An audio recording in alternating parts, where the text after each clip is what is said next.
Bienvenidos a una nueva forma de ver televisión. WowMX.tv.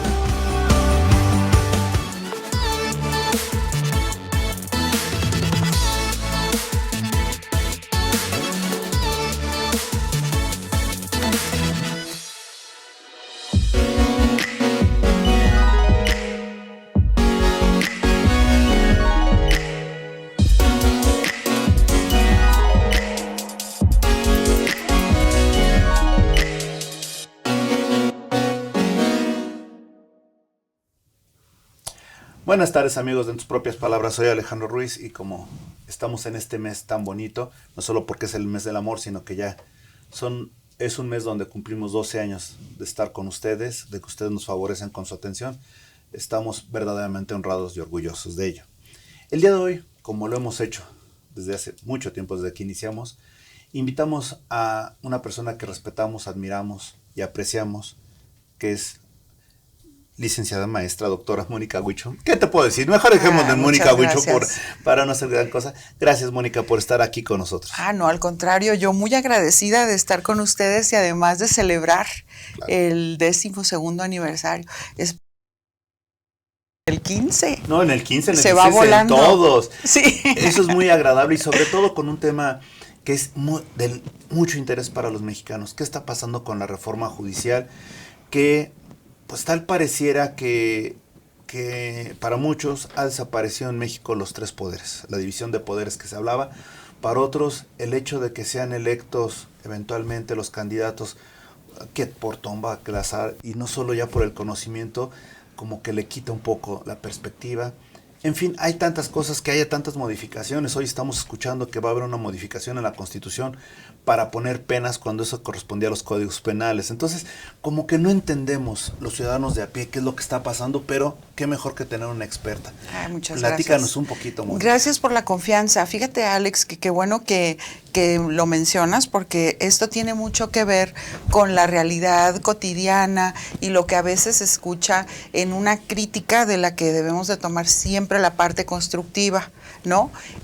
Creo que la reforma al Poder Judicial, que ya se ha elevado a rango constitucional, es una gran oportunidad para las instituciones en México de trabajar una refundación que responda a los reclamos sociales, porque nosotros que hemos estado inmersos en la impartición de justicia, en mi caso desde hace 10 años, ¿no? Con las responsabilidades de una magistratura federal en materia laboral, pues percibimos que las necesidades del cambio siempre son inminentes, urgentes, necesarias y al contrario, desde adentro siempre como que deseamos que haya un impulso institucional para la mejora, quienes tenemos vocación del proceso de mejora continua.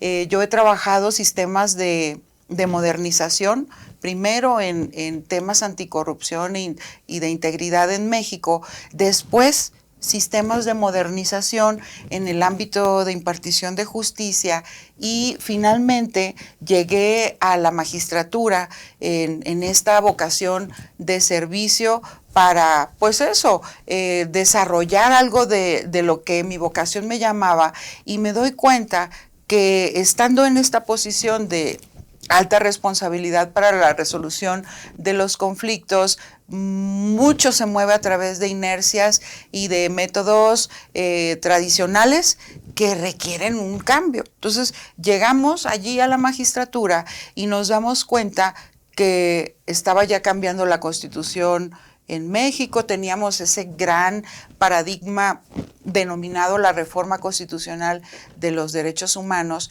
y te voy a decir que la recepción en el interior de las instituciones de impartición de justicia fue de resistencia, y de resistencia en todos los niveles. Tuvo que venir una sentencia de la Corte Interamericana de Derechos Humanos para observar que en México no estábamos aplicando los compromisos internacionales. Entonces, nuestros derechos humanos se soportan mucho en fuente internacional y empezamos a trabajar que la aplicación de esos tratados y de aplicación de un principio pro persona que favorezca más a las personas, que significa eso y que ya está en el artículo 1 constitucional. Empezamos a trabajar compromisos y responder a esos compromisos con un ritmo en el que tuvimos que salir muchos abogados, muchas abogadas en el país, en las ONGs, por ejemplo, activistas de derechos humanos, a impulsar, y al interior de las instituciones de tribunales también tuvimos que abanderar causas porque la inercia de las formas tradicionales es lenta y entonces genera barreras para el cambio. Ya creo que la población tomó la decisión de, mira, tuvimos más de una década de reforma, tuvimos una gran oportunidad para entregar estos resultados y se avanzó. Yo no niego que hay un avance y una importante denominación de criterios y de claridad en la forma de impartir justicia, pero no ha sido al ritmo que la población exige. Entonces, este cambio de la reforma reciente que ha generado críticas al interior, esas no me son ajenas, porque siempre hay resistencia al cambio en las instituciones, sobre todo cuando se sienten afectados en el status quo o en esa figura que socialmente denominamos como un estado de confort, en el que las personas están acostumbradas a hacer los procesos de cierta manera y entonces el cambio es distinto y difícil de enfrentar. Muchos se separan de este compromiso,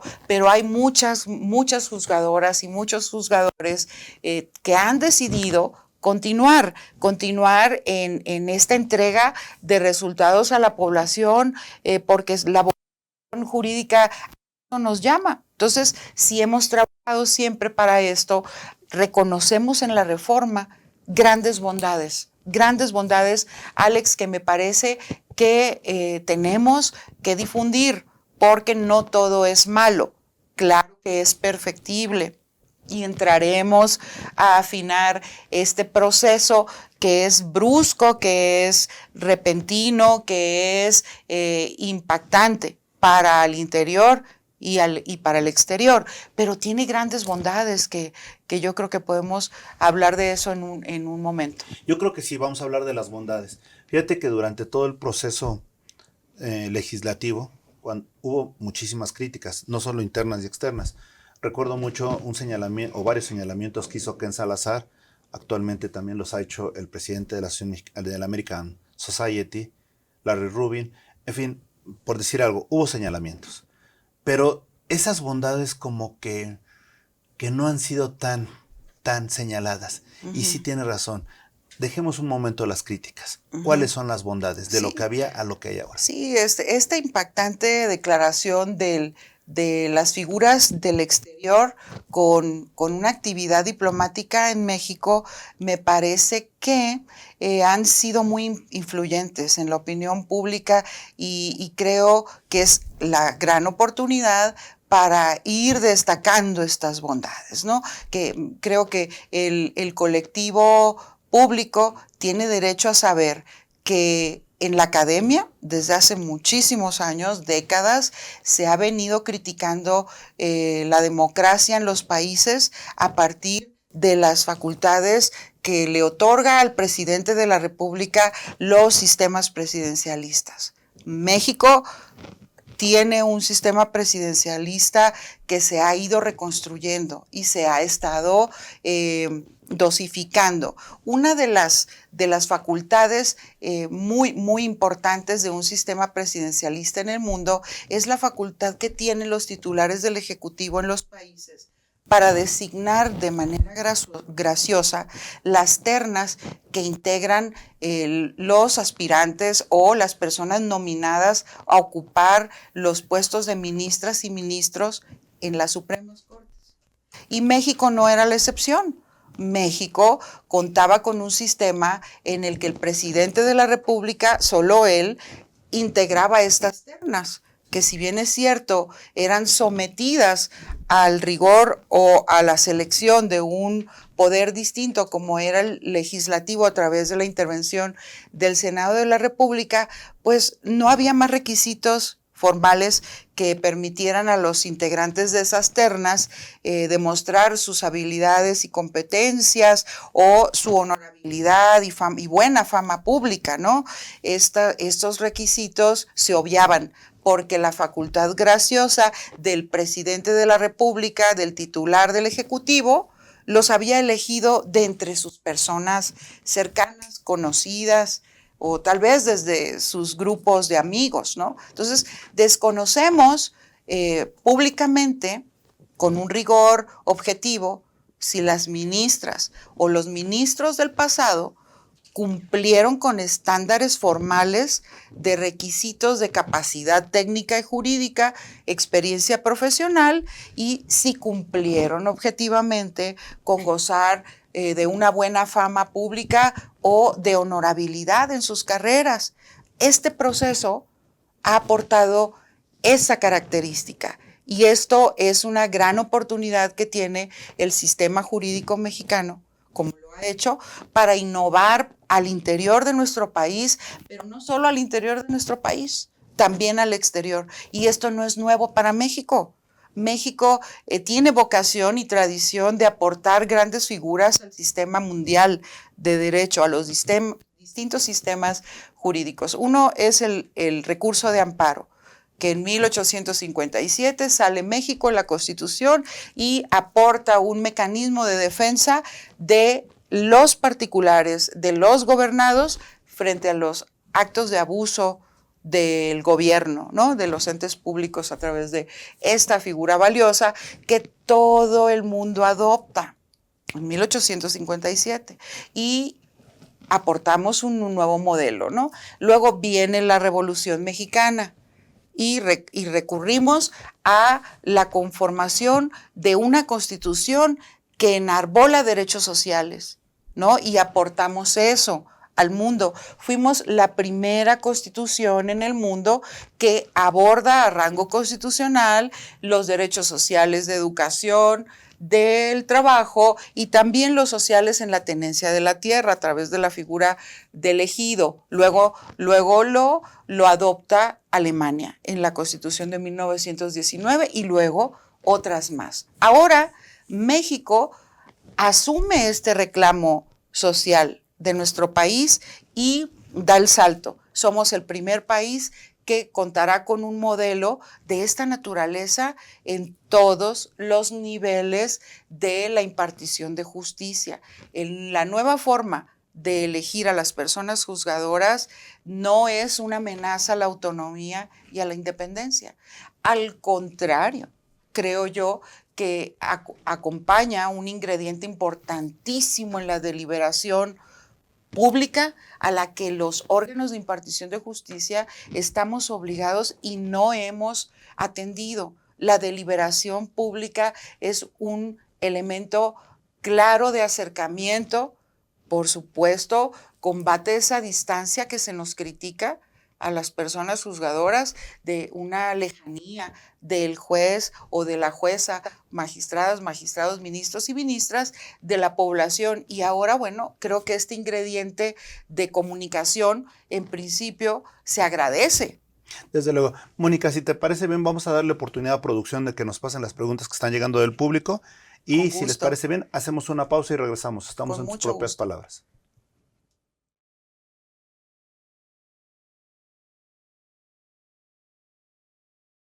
Que me ayuden como biodescodificadora a poder identificar algunas situaciones, pero una constelación, a diferencia de una biodescodificación, ¿cómo puede ayudar? Bueno, una herramienta que yo uso mucho para este trabajo también es escuchar qué dicen, ¿no? Y ahora que estabas contando y narrando la historia, dijiste, siempre dije que quería ser distinta a mi clan, sí, ¿no? Sí. Entonces, ¿distinta cómo? Distinta. Sí, que tengamos más condición física, literal. Luego, la preparación, como dijimos, la preparación del cuerpo. Entonces, preparar el cuerpo, pues significa entrenar disciplina,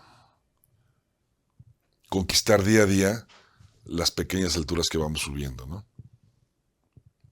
La preparación de la mente es otra, ¿no? Porque el cuerpo lo preparas entrenando. Pero muchas veces, de verdad, digo, en mi propia experiencia... una gran participación de comités técnicos. Y ahí pues tienes un papel muy importante para la organización, ya que es un evento internacional, mi estimado Edson. Es correcto, y sin duda todo esto refleja la importancia que tiene la UMAI dentro de la ingeniería mexicana y por supuesto dentro de la representación o de la participación que se tiene en la ingeniería internacional. La parte de...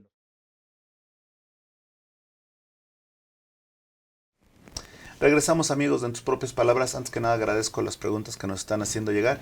Y Mónica, de lo que estás comentando está muy interesante, solo que quisiera irme a una observación que nos está haciendo el público. Durante mucho tiempo como que se crearon castas en el Poder Judicial. Sí. De repente eran no intocables, inaccesibles. ¿Crees que este nuevo sistema rompe con eso? Totalmente, y creo que es una de las razones por las que surge la reforma judicial. Recuerden ustedes que el combate a la corrupción, al nepotismo, al amiguismo, al influyentismo, parte de estudios formales en los que se identificó que en el Poder Judicial pues había unas redes de familiares y redes de amigos en los que ahí todos eran parientes de todos, y creo que esta actitud de la población de exigirnos que pasemos a exámenes, que pasemos a registros formales, que pasemos incluso por el filtro y el tamiz de la sociedad desde el registro, se abre una crítica al tema de contar con las cartas de recomendación de tus vecinos, de tus miembros de la comunidad, de tus asociaciones en las que participas formalmente, ya sea de gremios jurídicos para nosotros o de las organizaciones no gubernamentales. Yo creo que si lo observamos tiene un gran valor porque acudes a demostrar que tu integridad no está construida ficticiamente de un día para otro, y sería muy difícil que alguno de nosotros obtuviera la carta de recomendación de un vecino si tu comportamiento no es el correcto. Yo creo que el tema de la buena fama y de la honorabilidad no la puedes construir en horas o en minutos, no te la puedes fabricar. Es una constante, es un proyecto personal de vida en el que si no eres congruente con lo que dices y con lo que haces, pues difícilmente un vecino te daría la carta de recomendación, ¿no? Entonces, se criticó muchísimo al principio, pero yo no sé, regreso a las figuras de las integraciones de la Corte en el pasado, si hubieran cumplido con este requisito, ¿no? Entonces, es importante, muy, muy importante. Sin duda, yo creo que, por ejemplo, ahorita que dices dar cartas, etcétera, eso implica conocimiento. Yo no conozco a ningún juzgador. No sí. No los conozco. Quizá alguno conozco porque fui compañero de él en la secundaria, etcétera. Pero decir, ¿conoces? Pues no. Y si eso nos vamos, yo creo que la mayoría de las personas, nadie conoce a sus jugadores. No, y en cuanto a lo que tú señalas, me parece que aquí la sociedad va adelante de las instituciones, y me parece que va marcando el ritmo en el que demanda y requiere de unos resultados. Si este proceso sorprende al Poder Judicial, por ejemplo, a nivel federal, y la reforma en los estados, la sociedad nos está observando, y está observando la interacción entre los poderes, está observando cómo el legislativo está atendiendo sus responsabilidades al crear su propio comité de evaluación, cómo el ejecutivo responde con sus propias formalidades para crear su comité de evaluación, cómo el Poder Judicial responde. Entonces, cada uno responde de forma distinta, cada uno rendirá cuentas respecto de este mandato constitucional. Lo cierto es que si ha habido, por ejemplo, fallas en el proceso, creo que es perfectible, y además exige a las instituciones que sus integrantes estén a la altura del mandato de la sociedad. A ellos nos debemos y no tenemos ningún impedimento para responder con alto grado de profesionalismo. Tenemos que prepararnos más, pues se formen las personas, que se capaciten las personas. La función del Estado es una función compartida y no corresponde a un solo poder la responsabilidad. Están allí para generarse esos contrapesos y de verdad demostrar el equilibrio, que es a lo que aspiramos por el bien de la sociedad. Ahora, qué bueno que nos estás diciendo esto, y por cierto aprovecho para decirte que hay algunos gremios de abogados que te han mandado saludar. Gracias. Hay que también destacarlo. Nosotros tuvimos la oportunidad de conocernos en un reconocimiento que te hicieron por el Día de la Mujer y Gracias. también como abogada. Eso sí, lo recuerdo. Sí, y eso es gracias. justamente lo que iba a referirme. Para ti, cuando te dan un reconocimiento, y eso, ahora sí me refiero a ti, Mónica, te dan un reconocimiento a la sociedad y todo, como que de alguna manera te están diciendo, no nos traiciones. Confiamos en ti, pero no nos traiciones. Sí. Si eso es con un reconocimiento, algo similar es una carta. ¿Tú crees que de alguna manera, con ese tipo de apoyos sociales, los juzgadores se deban de sentir más comprometidos con la sociedad? Más comprometidos con la sociedad, más comprometidos con nuestra Constitución. Por eso creo en la autonomía y en la independencia de las instituciones en este proceso, sobre todo en la del Poder Judicial, que se va reforzando con estos pequeños pasos y estos pequeños actos. En lo personal, ya que has hecho referencia al reconocimiento público del que he sido objeto en algunos eventos o en algunas fechas conmemorativas, bueno, yo lo único que te quiero reiterar, y siempre lo manifiesto, pues es una invitación a continuar dando lo mejor de uno misma en nuestras funciones, en nuestros tribunales, y creo que no podemos defraudar esa confianza. Entonces, estoy convencida de que el proceso que somete al veredicto popular tu actuación, distinta a la de los actores políticos electorales, distinta a los procesos de campañas de políticos en las que sabemos que hay un sistema. Esta elección que viene el 1 de junio nos compromete muchísimo a no perder el equilibrio, ¿no? Acabamos de ver en alguna de las fases del proceso que ha habido personas que tal vez con la intención de ser el foco de atención a nivel nacional o de generar cierta popularidad o cercanía con la población, se propuso inscripciones con sobrenombres y apodos que fueron también ojo crítico por parte de las distintas corporaciones públicas y de distintas organizaciones sociales que señalaron, esto es distinto, o sea, no tienes por qué confundir un proceso de selección de personas juzgadoras con unos eventos de campañas políticas meramente electoreras que desvirtuarían el proceso en el que nos encontramos. Pero ahí está la sociedad marcándonos unos límites, ¿no? Ahí está la sociedad vigilando la actuación de las instituciones públicas.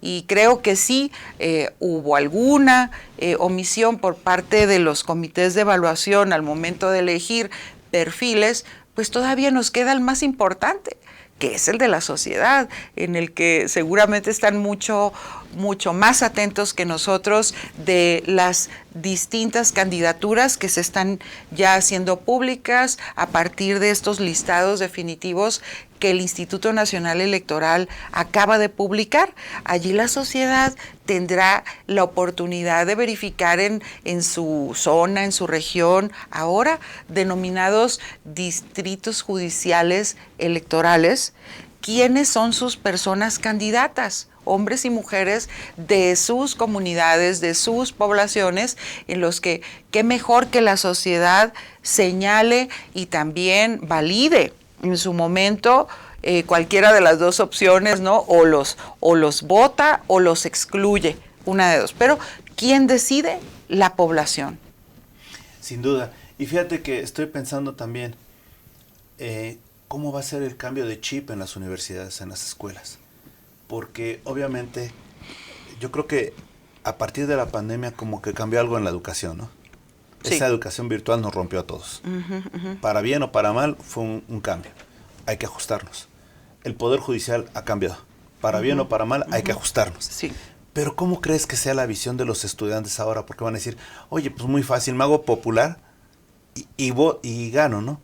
Pero se les olvida todo el conocimiento que debes de tener. Por ejemplo, nada más para que la gente ubique. Sí. ¿Cuántos años llevas estudiando?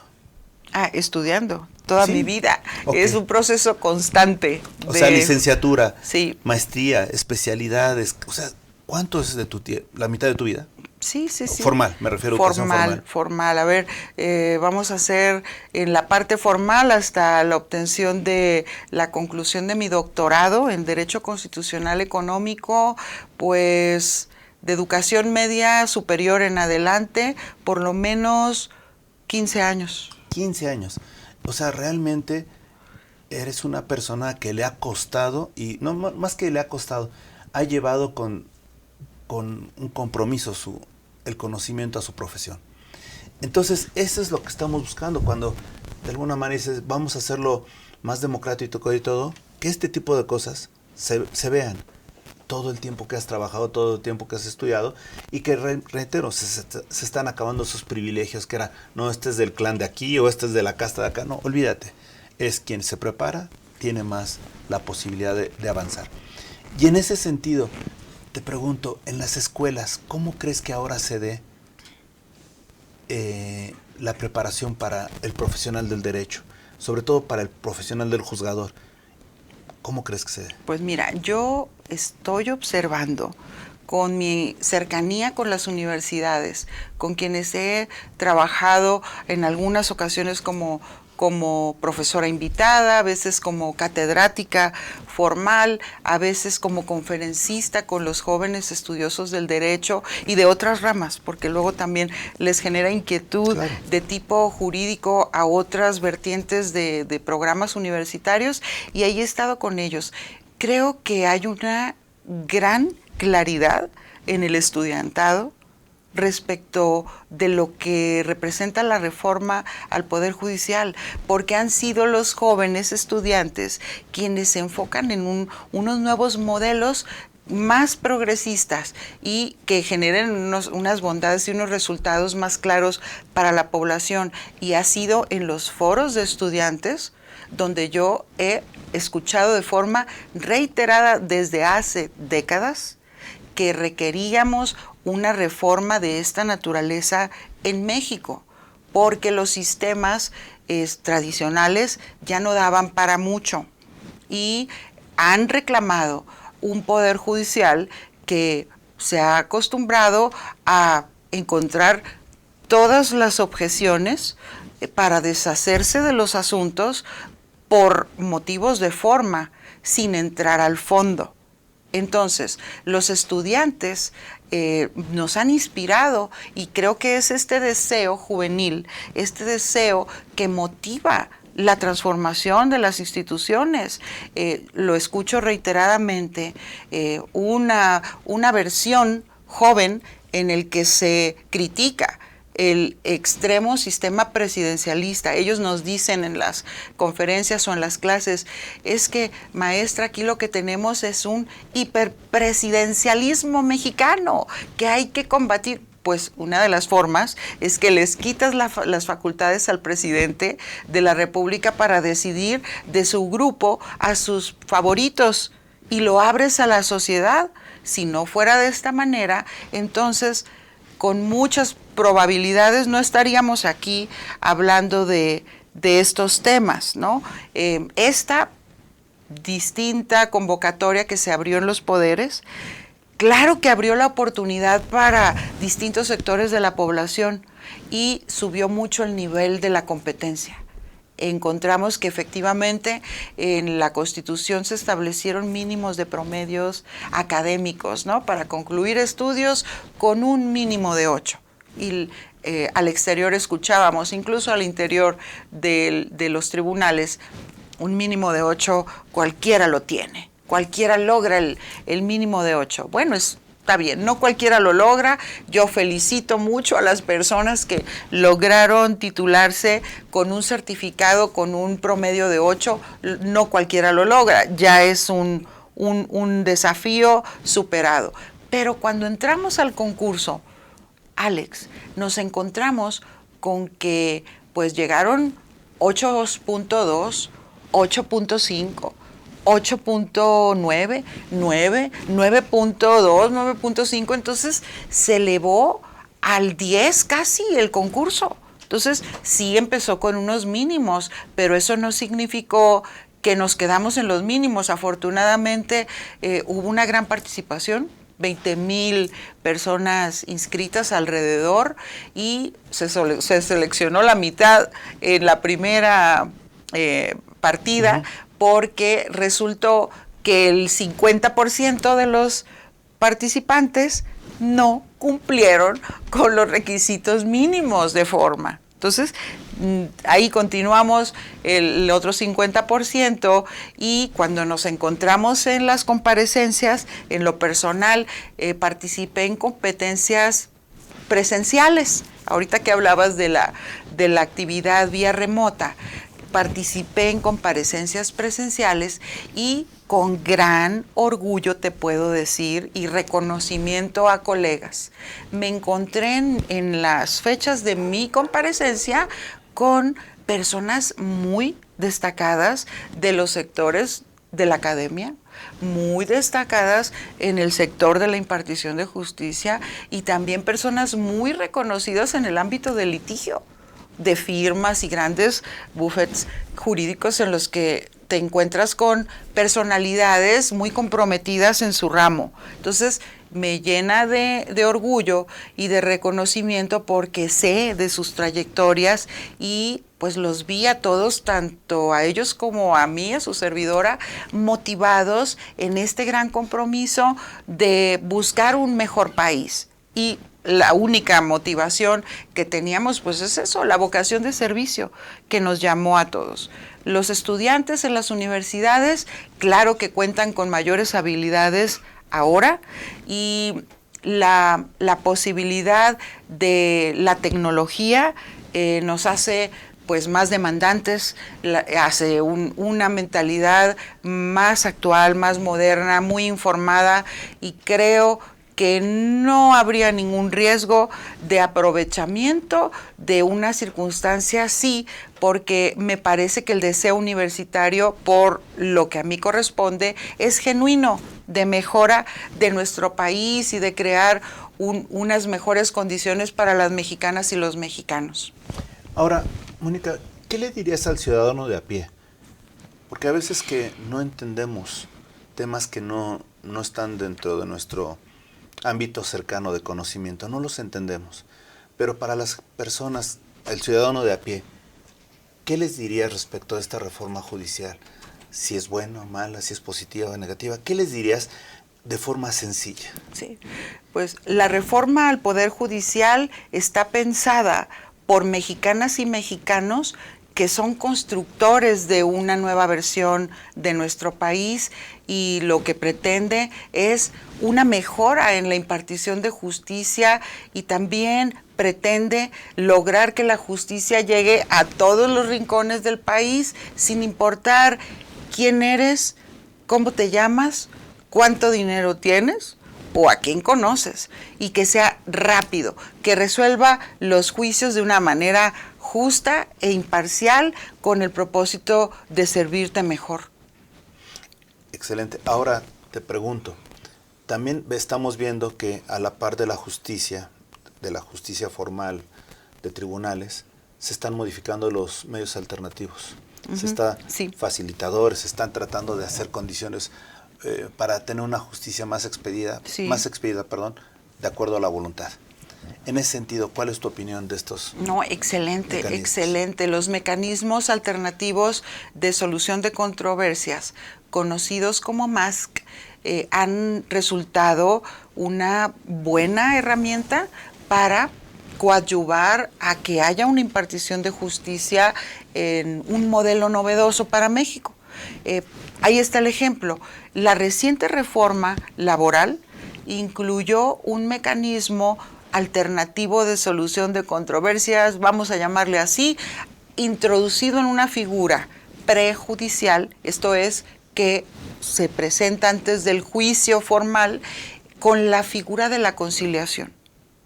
Esta figura de la conciliación es un arreglo amigable entre las partes en los que las personas trabajadoras tienen la posibilidad de acudir a un espacio digno para las personas trabajadoras, en las que va a acudir también la persona demandada, que es la figura patronal, el patrón, el centro laboral, con un árbitro en medio. Este árbitro es la persona conciliadora. Cuando se diseña el modelo de este nuevo sistema de impartición de justicia laboral recientemente, y se implementa en etapas en México, había la expectativa de que fuera favorable para que el mayor número de asuntos se pudiera resolver en la etapa de la conciliación prejudicial a la que nos referimos como mecanismo de solución de controversias, y este porcentaje muy, muy favorable, así como que reservado, pero optimista, era alrededor del 50% de los asuntos. Cuando entra en vigor el mecanismo, resulta que en el primer año se obtuvieron en todo el país alrededor del 75% de los asuntos resueltos de manera rápida, en un periodo de 45 días máximo, si no es que menos, pero bueno, la ley dice que había este plazo de 45 días y se logró. Incluso yo he estado en informes locales y también federales en los estados en los que se reporta que la solución de controversias en materia laboral es del 85%. Alex. ¿Y esto qué significa? Que solo llega a juicio, a un juicio que también es corto, por cierto, ahora con las reformas constitucionales, con las reformas legales, se reduce el tiempo de respuesta. Solo llega a juicio el 15% en esos casos, el 25% en la mayoría de los casos, lo cual es muy bueno, porque el resto que no logró acelerar su respuesta, su demanda, su pago en los primeros 45 días, sí se va a un juicio un poco más largo, pero que se resuelve más o menos entre los 6 meses y un año máximo. Entonces, siempre hay bondades. ¿Por qué? Porque se despresuriza la carga de los tribunales y ahora hay mayor oportunidad de atender de forma inmediata ese resto de asuntos. Entonces, creo que es muy, muy favorable. Más, no en todas las materias se ha revolucionado su implementación. Una donde hay una gran deuda, me parece que aunque está prevista, es en la materia mercantil, pero entraremos a esta etapa en la que haya más conciencia que de las bondades, y las instituciones bancarias también, ¿no? Que ahí tenemos mucha resistencia para los mecanismos alternativos de solución de controversia. Entren allí las aseguradoras, entren allí a resolver de una manera muy rápida los conflictos que sobre todo afectan a la ciudadanía, ¿no?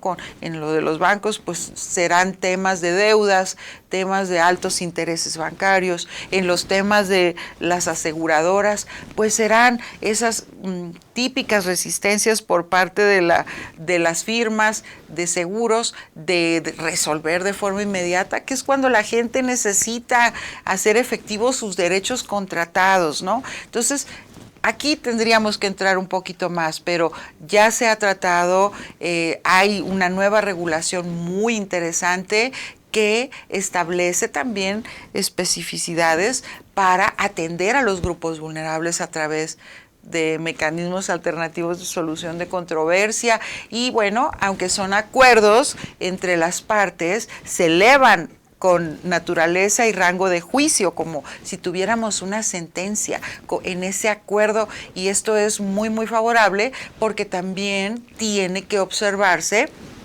todos los principios importantes en materia del derecho, los principios fundamentales de derecho.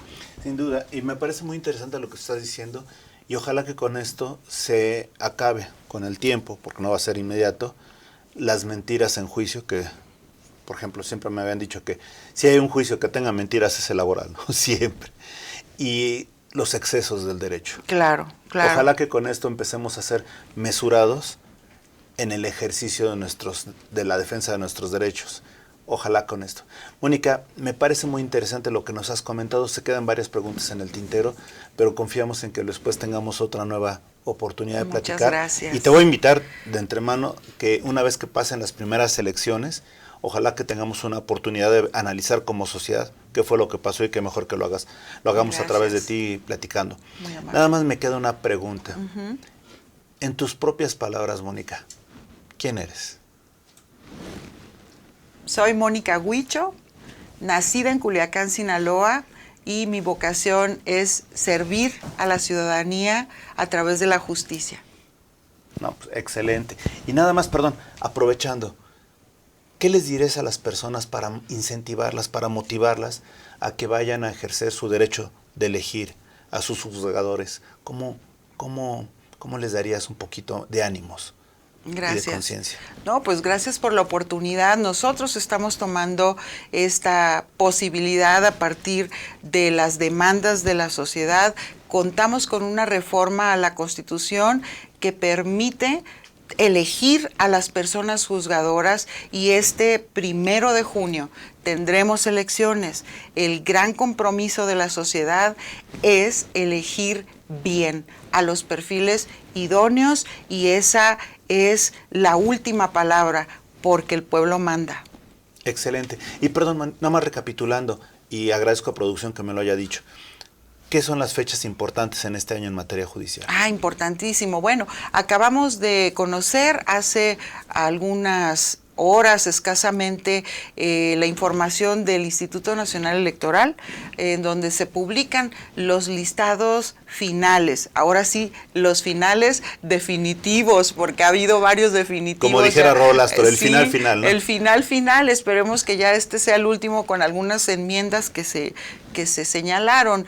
Tenemos una siguiente fecha importante, que es cuando ya se abre el periodo oficial para que las personas juzgadoras demuestren sus habilidades, competencias, y tengan este activismo a partir de las campañas que se han previsto para que se den a conocer ante la sociedad. Esta fecha es el 30 de marzo. La siguiente fecha es el periodo de conclusión del plazo de campaña, que son 60 días. La Constitución prevé 2 meses. Llega a su cierre el 28 de mayo.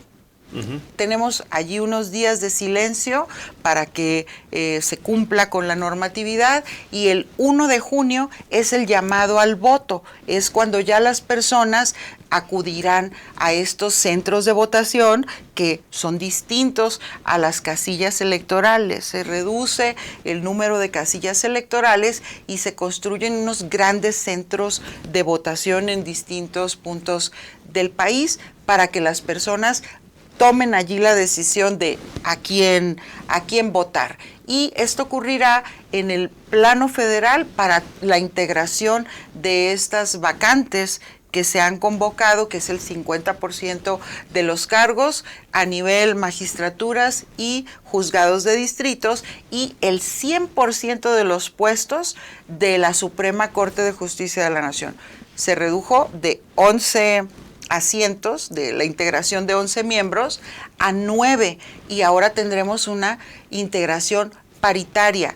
9 personas en la Corte, de las cuales 5 serán mujeres y 4 serán varones. Esto es histórico y nos está observando todo el país, a las mexicanas y a los mexicanos, pero también nos está observando todo el mundo y tenemos que ir a votar ese día por las personas que ustedes decidan, con el propósito de activar nuestro derecho, esta versión del derecho activo a elegir, ¿no? Es una dimensión muy interesante del derecho a votar. Vamos a ir a tomar esa decisión. Entonces, la invitación es que el 1 de junio todas las mexicanas y los mexicanos cumplamos con este deber cívico. Excelente, Mónica, pues nada más me queda agradecerte. Muchísimas gracias por estar aquí. Nuevamente seguimos con estos 12 años y por favor, despídete del público que nos ha hecho favor de acompañarnos. Pues muchísimas gracias, muchas felicidades a toda tu audiencia, Alex, por acompañarlos en este reto de difusión, que es una gran oportunidad para dar a conocer pues las grandes cosas de actualidad de nuestro país, que sigan creciendo y que todo vaya muy, muy bien en esta audiencia. Muchas felicidades. Gracias, Mónica, y sobre todo gracias a ustedes que nos han acompañado. Esto ha sido en tus propias palabras. Hasta la próxima.